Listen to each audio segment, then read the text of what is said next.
Assalamualaikum warahmatullahi wabarakatuh. Perkenalkan, nama saya Dwi Purnamasari dengan NIM 205221313 dari kelas 2I Prodi Akuntansi Syariah Fakultas Ekonomi dan Bisnis Islam IAIN Surakarta. Dalam video kali ini, saya akan menjelaskan mengenai na'at, manut, dan tawabi. Video ini saya buat untuk memenuhi tugas SKL Bahasa Arab A71. Baiklah, yang pertama kita akan membahas tentang na'at dan manut terlebih dahulu. Dalam na'at dan manut ini, kita akan membahas tentang pengertian dan syarat na'at dan manut yang harus dipenuhi. Pengertian na'at dan manut. Na'at secara kasar dapat diartikan sebagai kata sifat, yaitu segala sesuatu yang disebutkan di dalam kalimat setelah isim atau kata benda disebutkan, dengan tujuan untuk dapat memperjelas gambaran keadaan yang sedang terjadi atau yang berhubungan dengan isim yang sudah disebutkan. Sedangkan manut adalah isim atau kata benda yang disifati oleh na'at tersebut. Contohnya, ja'al tilmidul mujtahidu, yang artinya seorang siswa yang rajin sudah datang. Di dalam contoh kalimat tersebut, lafadz yang berfungsi sebagai manut atau kata yang disifati adalah al-tilmidu, sedangkan lafadz yang berfungsi sebagai na'at atau kata sifatnya adalah al-mujtahidu. Lalu syarat na'at dan manut.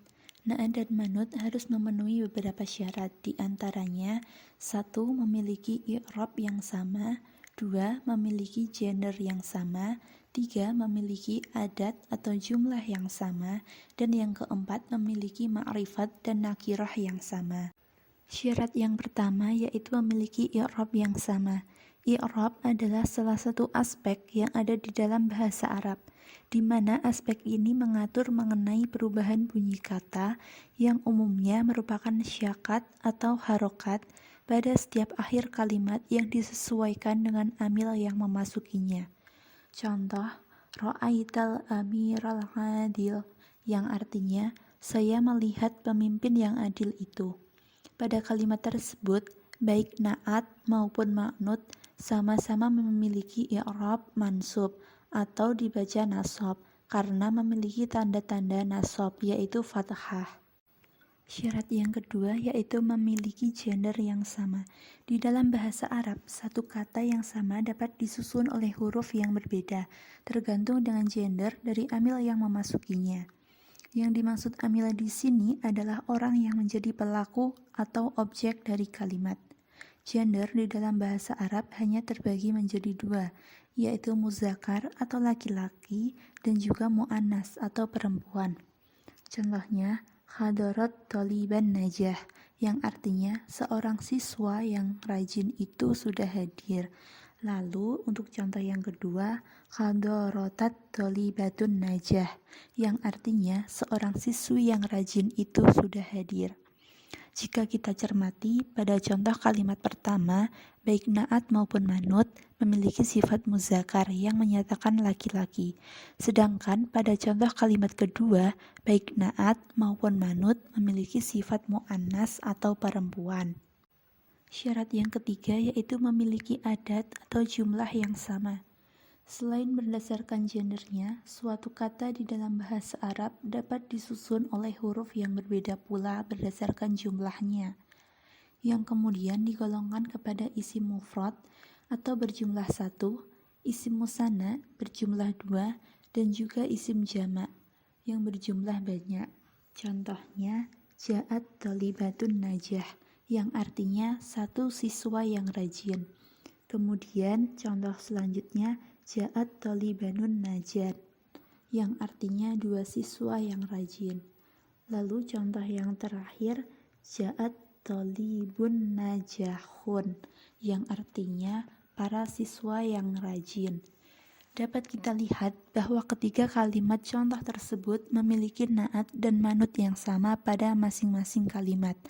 Namun, adat yang berbeda antara satu contoh kalimat dengan kalimat yang lainnya.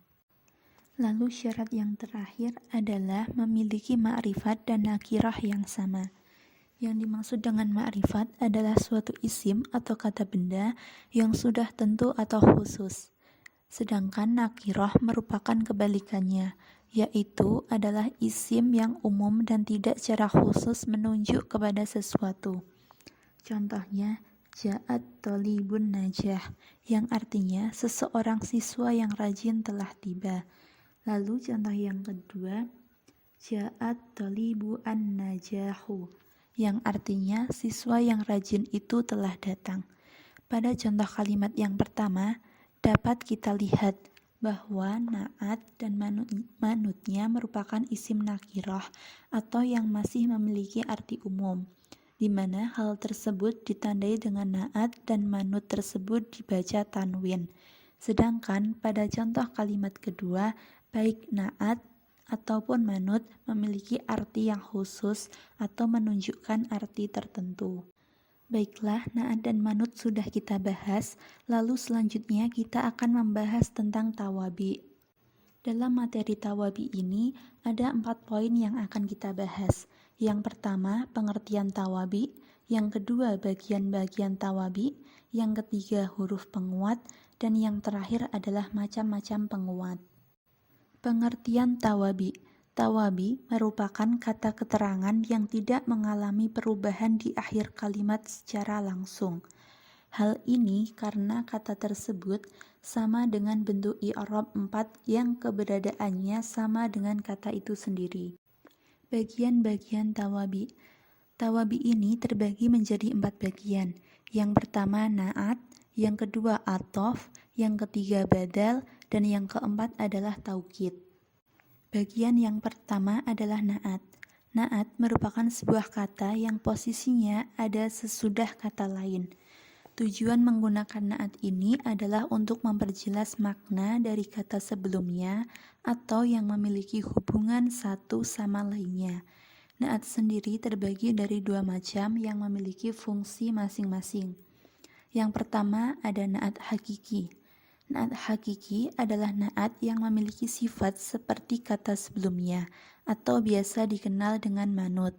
Dalam penggunaan na'at hakiki harus disesuaikan dengan beberapa hal penting, mulai dari i'rab, ma'rifat sampai nakirah, mu'annas sampai muzakkar, dan jumlahnya. Lalu yang kedua ada na'at sababi. Na'at sababi adalah na'at yang bersifat sama dengan kata sebelumnya. Dalam na'at ini selalu mengikuti manut berupa i'rab dan nakirah sampai ma'rifat. Uniknya, na'at sababi wajib dalam bentuk mufrad. Bagian yang kedua adalah athof. Athof adalah jenis tawabi yang ada setelah kata penghubung dalam bahasa Arab. Fungsi dari athof tersebut yaitu untuk menjadi penghubung sesama isim atau fi'il. Bila dalam bahasa Indonesia, athof ini dikenal sebagai kata penghubung. Meskipun secara bahasa berbeda, namun makna yang dihasilkan memiliki kesamaan satu sama lain. Tawabi athof memiliki 2 macam.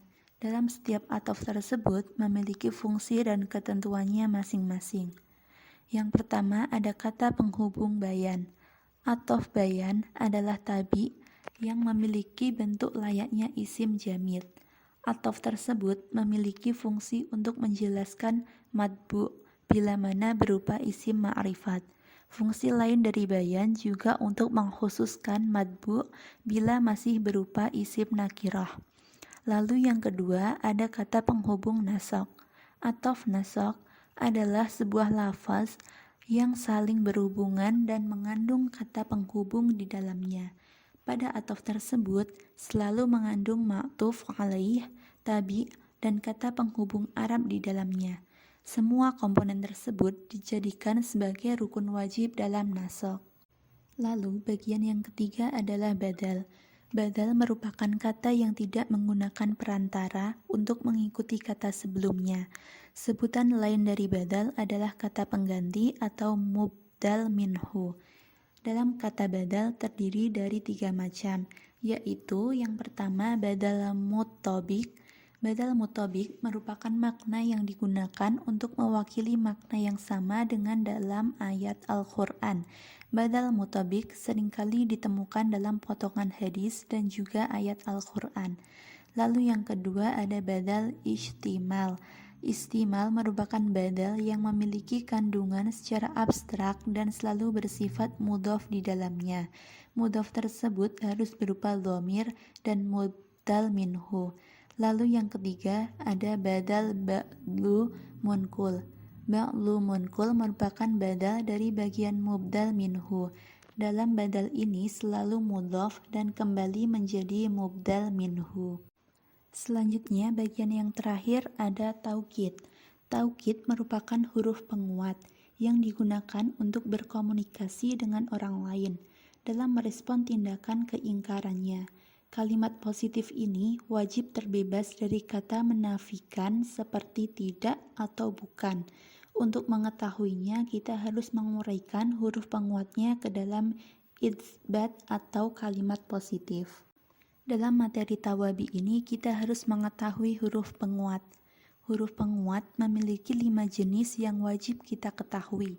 Dalam masing-masing huruf memiliki arti yang berbeda. Khafifah atau nun mati dan sakilah atau nun tasyid mengandung pernyataan sungguh benar-benar. Lalu wawu, ba, dan ta artinya demi, kemudian inna diartikan sebagai sesungguhnya. Kemudian lam al-ibtida dan nun taukid dipakai untuk menyatakan sungguh pasti atau niscaya. Lalu yang terakhir ada qad digunakan untuk menyatakan sesungguhnya.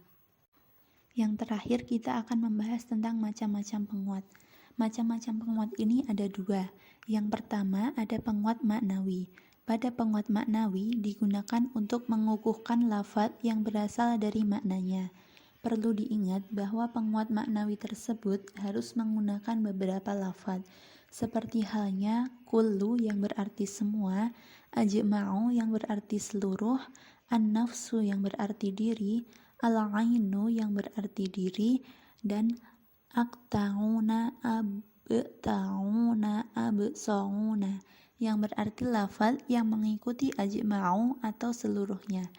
Uniknya saat menggunakan penguat ini akan dipercaya orang lain.